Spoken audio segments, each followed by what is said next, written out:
Oye, Villa, pues bueno, entre otros temas, lo de Óscar Parra Aispuro, ¿no? Ujú. Quien se le acusa de asesinar a Esaú Martínez. No, Saúl Martínez es un compañero Esaú, periodista. Esaú, ¿no? Emanuel Esaú Emanuel, Saldaña.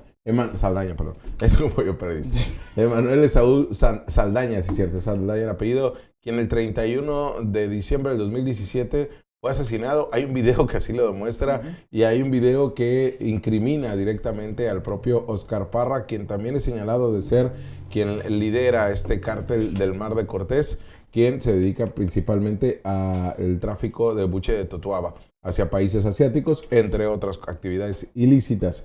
Pues altamente señalado en el puerto de San Felipe, altamente investigado por la Fiscalía General del Estado, la Fiscalía General de la República, labores de inteligencia lo muestran como tal, notas periodísticas que evidenciaron, reportajes, entre ellos de Z, que investigaron dieron cuenta de la situación criminal de Óscar Parra Aispuro. Pues al final del día, ayer se concreta este sobrecimiento del caso, que quiere decir que no encontraron las pruebas para poderlo procesar o al menos buscar una sentencia, y con ello, también con la protección de un juez federal, termina por salir. Más allá de lo que representa la salida de este individuo presunto líder de una agrupación criminal, es interesante evaluar nuevamente cómo hacen el ridículo las autoridades investigadoras, tanto las federales Sí. como locales. Y lo comento las federales porque durante estos 5 años que estuvo el Parra detenido bajo proceso, no le pudieron fincar ninguna de las responsabilidades que le atribuían Sí. desde la administración de Enrique Peña Nieto. Estamos hablando de que este individuo se volvió un objetivo prioritario desde el año 2016, prácticamente 1 o 2 años después de que se instaurara la veda de pesca en el puerto de San Felipe y que realizara una detonación sustancial de la pesca furtiva de, obviamente, de Totoaba.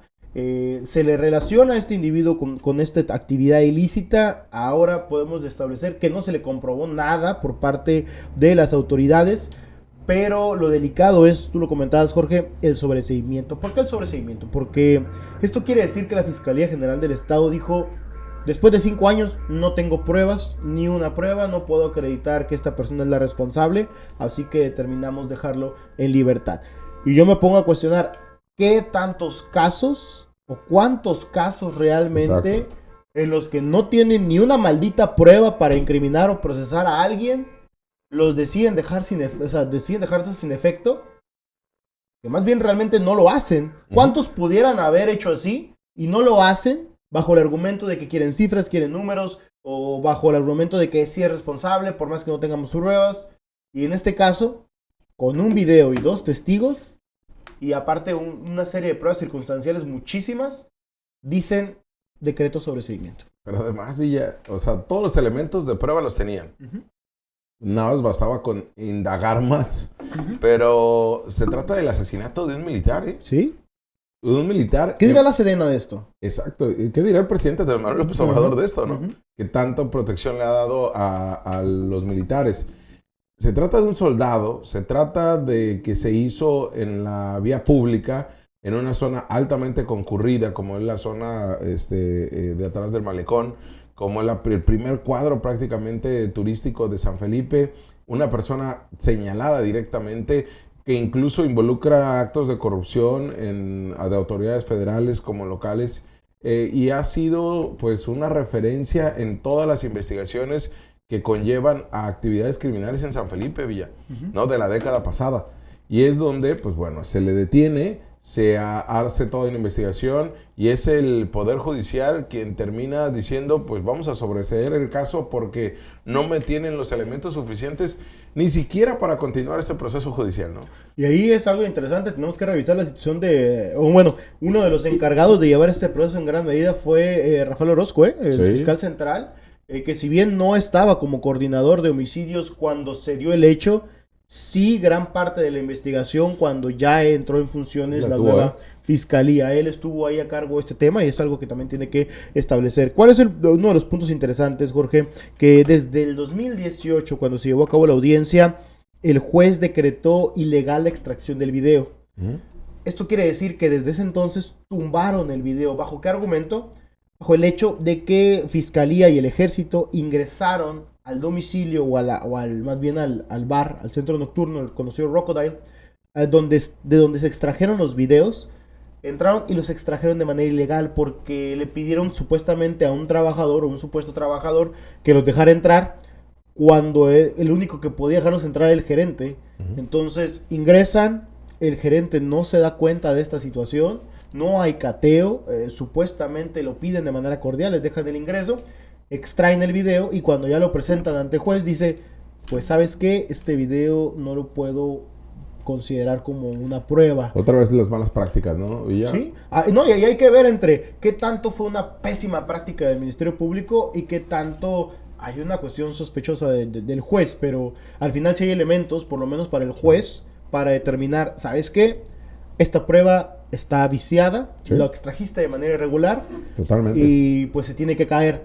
¿Qué pasó después? Los 2 testigos del caso, 2 militares también, son ilocalizables ya para la Fiscalía General del Estado, no los han encontrado, no supieron dónde están, no pudieron hacer obviamente que fueran a testificar y dijeron, se me cayó el video, se me cayeron los 2 testigos y así es como se burla un homicidio frente a las autoridades y por una incapacidad por parte de las autoridades para poder concretarlo. Y por otro lado, la FGR, que tiene un proceso por delincuencia organizada y se le otorga una medida cautelar porque no ha podido llevar el proceso a juicio. Habla desde un mal trabajo de la agencia de investigación, ¿no? Y hablamos del 2018 hasta 2023. O sea, estamos hablando de 5 años donde pasaron 3 administraciones, ¿no? O sea, 3 administraciones dentro de la gestión de la Procuraduría de Justicia del Estado y de la ahora Fiscalía.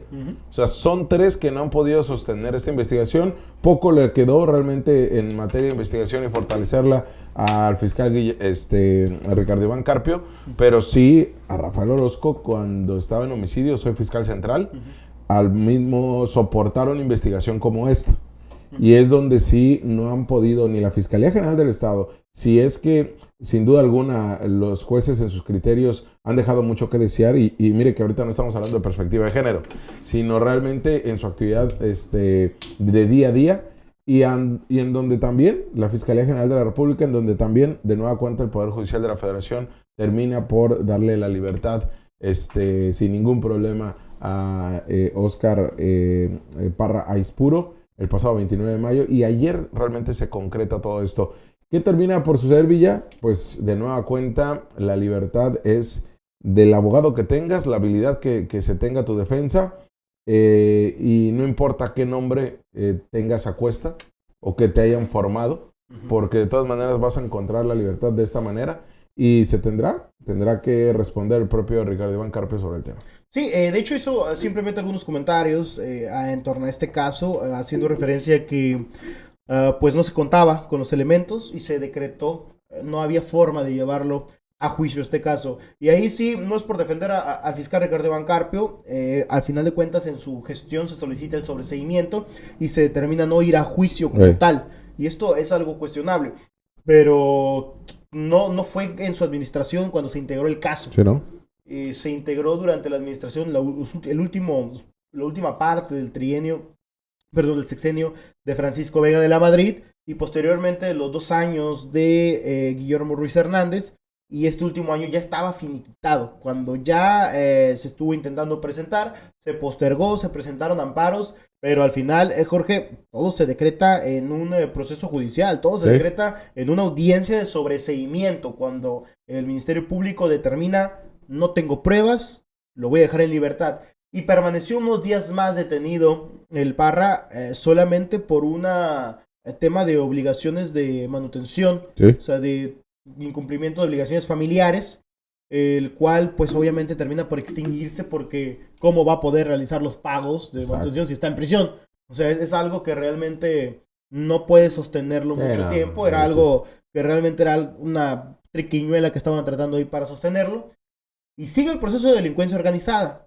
Pero a como ha sido la FGR durante esta administración, concretamente federal de Alejandro Gertz Manero, no les va a importar un bledo, no les importa absolutamente nada realmente procesarlo por este tema, ¿no?